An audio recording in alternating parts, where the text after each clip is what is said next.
এই তিনটা কোশ্চেনের যে কোনো একটা কোশ্চেন তুমি এইচএসসিতে 100% পাবা পাবা পাবা। এইচএসসি পরীক্ষায় খ নাম্বারে এক কোশ্চেন আসতেই পারে, একদম 100% গ্যারান্টি দিচ্ছি আমি, আসতে পারে। এর জন্য আমাদের এই চার্টের প্রতিটা মান আমাদের মুখস্থ রাখতে হবে। রাসায়নিক পরিবর্তন চ্যাপ্টারের শেষের অংশ অর্থাৎ তাপ রসায়নের একটা গুরুত্বপূর্ণ টপিক হলো বিভিন্ন ধরনের বিক্রিয়া তাপ। তার ধারাবাহিকতায় আমরা এখন প্রশমন তাপ নিয়ে আলোচনা করব। প্রশমন তাপ, আমরা প্রশমন তাপ পড়ার আগে প্রশমন বিক্রিয়া,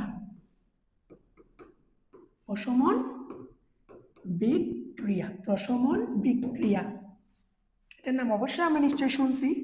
প্রশমন বিক্রিয়ার নাম আমরা সবাই শুনছি। প্রশমন বিক্রিয়াটা কি ছিল ভাইয়া?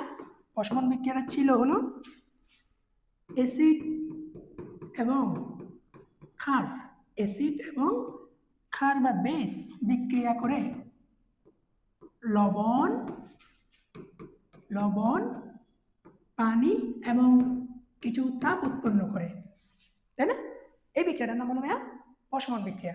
এই যে প্রশমন বিক্রিয়ায় যেই তাপ উৎপন্ন হচ্ছে এটাকে আমরা বলতেছি ভাইয়া প্রশমন তাপ। এটাকে আমরা কি বলতেছি না?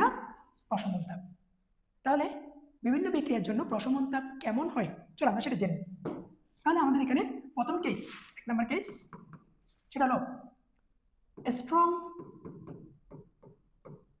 Acid plus strong acid plus strong base, strong acid plus strong base, অর্থাৎ শক্তিশালী অ্যাসিড এবং শক্তিশালী ক্ষারের প্রশমন তাপটা কেমন হয়। শক্তিশালী অ্যাসিড এবং শক্তিশালী ক্ষারের প্রশমন তাপটা কেমন হয় চলো আমরা এটা নিয়ে একটু ভালো করে জেনে নিই। শক্তিশালী অ্যাসিড এবং শক্তিশালী ক্ষারের প্রশমন তাপ, এটা সবসময় তোমরা মনে রাখবা, এটা হবে মানে ডেলেসটা হবে -57.3 কিলো জুল, -57.3 কিলো জুল, প্রায় এতই হয়। কেন কেন এই মানটা হয়? তাহলে আমরা যদি strong acid HCl plus sodium hydroxide শক্তিশালী ক্ষার দুটোই যখন আমরা বিক্রিয়া দিব তাহলে প্রথমে কি তৈরি হবে ভাইয়া? লবণ, সোডিয়াম ক্লোরাইড এবং পানি, সোডিয়াম ক্লোরাইড এবং পানি।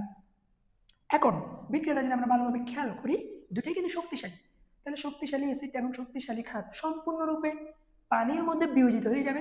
তাহলে এখানে কি সোডিয়াম ক্লোরাইড তৈরি হওয়া সম্ভব? নাকি সোডিয়াম ক্লোরাইডটা সোডিয়াম আয়ন এবং ক্লোরাইড আয়ন আকারে থাকবে? তাহলে এখানে আসলে তৈরি হচ্ছেটা কি ভাইয়া? তৈরি হচ্ছে হলো H2O। আর H2O যেহেতু ভাইয়া তৈরি হচ্ছে, H2O তৈরির যেই সংগঠন তাপ বা যেই তাপ সেটা কি কখনো চেঞ্জ হতে পারে না, সেজন্য এই তাপটা সবসময় কত হয়? 57.3। তাহলে আমরা এই চার্টের মধ্যে এখন মিলাই দেখি। দেখো এই যে hydrochloric acid, sulphuric acid, nitric acid, hydrochloric acid, এগুলোর সাথে যখন আমরা সোডিয়াম হাইড্রোক্সাইড এবং পটাশিয়াম হাইড্রোক্সাইড শক্তিশালী ক্ষারের বিক্রিয়া দিচ্ছি, দেখো ভাইয়া বেশিরভাগ গুলার আনসারই কত ভাইয়া?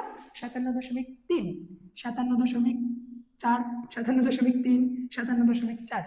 তাহলে তোমাদের এইচএসসি পরীক্ষায় খ নাম্বারে এক কোশ্চেন আসতেই পারে, একদম 100% গ্যারান্টি দিচ্ছি আমি, আসতে পারে। সেটা হলো কি সবল অ্যাসিড এবং সবল ক্ষারের প্রশমন তাপ ধ্রুবক কেন বা প্রায় 57.3 কেন? আশা করি তোমরা পারবা, কারণ এখানে কি তৈরি হয়? পানিটাই তৈরি হয়, সেজন্য। আর পানির সংগঠন তাপ বা পানির যে বিক্রিয়া তাপ বা পানির যেটা প্রশমন তাপ সেটা সবসময় 57.3, সেজন্য। ঠিক আছে, এখন এটা মেডিকেলের জন্য আমাদের এই চার্টের প্রতিটা মান আমাদের মুখস্থ রাখতে হবে। H2SO4 এটা HCl এর চেয়ে শক্তিশালী, সেজন্য দেখো 57.4 হয়ে গেছে, 57.44। নাইট্রিক অ্যাসিড এটা একটা কি অক্সো অ্যাসিড না, সেজন্য এটা কি 57.3 এর চেয়ে একটু বেশি, 57.35। হাইড্রোক্লোরিক অ্যাসিডের সাথে পটাশিয়াম হাইড্রোক্সাইড, খাটটা আমি চেঞ্জ করে দিয়েছি, সোডিয়াম হাইড্রোক্সাইডের চেয়ে পটাশিয়াম হাইড্রোক্সাইড, সেজন্য এটাও কি 57.4, মনে থাকবে তো? তাহলে দেখো HCl এর জায়গায় যখন H2SO4 আসতেছে সবচেয়ে শক্তিশালী 57.44, যখন নাইট্রিক অ্যাসিড আসতেছে তখন 57.35, এক বেশি।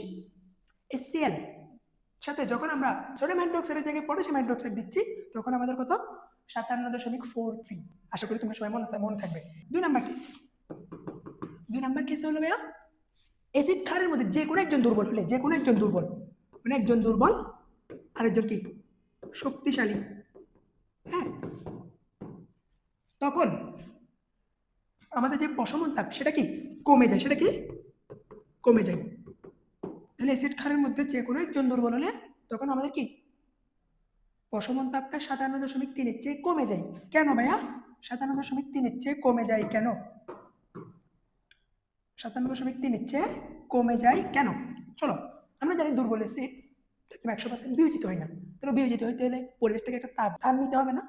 তো যখন তাপ ধার করে ও যখন 100% বিয়োজিত হওয়ার পর বিক্রিয়া করবে, বিক্রিয়া উৎপন্ন যেই ড্যালেজ অর্থাৎ 57.3 সেটা থেকে সেটা আবার পরিবেশ থেকে যেটা নিয়েছে সেটা আবার কি পরিবেশকে ফিরিয়ে দিতে হবে না?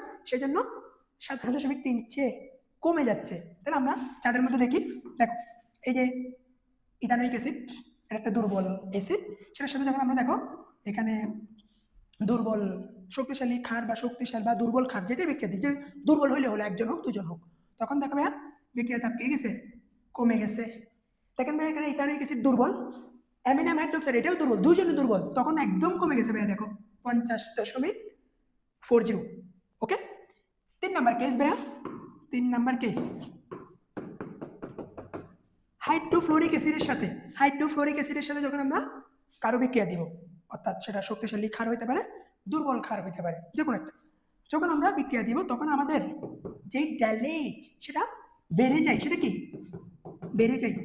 দেখো এই যে এখানে দেওয়া আছে হাইড্রোফ্লোরিক অ্যাসিডের সাথে সোডিয়াম হাইড্রোক্সাইডের বিক্রিয়া তারপরে দেখো 68 -68.60 এত বেশি বেড়ে গেছে কেন ভাই? একমাত্র কারণ এটা হাইড্রোজেন বন্ডের কারণে। হাইড্রোজেন বন্ধন থাকার কারণে আমাদের যে হাইড্রোফ্লোরিক অ্যাসিডের সাথে অন্য যে কোনো ক্ষারের প্রশমন তাপটা সবচেয়ে বেশি হয়। তাহলে আমরা আশা করি প্রশমন তাপ সম্পর্কে খুব ভালোভাবে বুঝলাম। প্রশমন তাপ কি? প্রশমন বিক্রিয়া উৎপন্ন তাপকে আমরা প্রশমন তাপ বলি। সবল অ্যাসিড এবং সবল ক্ষারের প্রশমন তাপ সবসময় মানে 57.3 বা প্রায় 57.3 কিলো জুলি হয়। যে কোনো একটা দুর্বল হলে তখন আমাদের প্রশমন তাপটা কমে যায়, ঠিক না?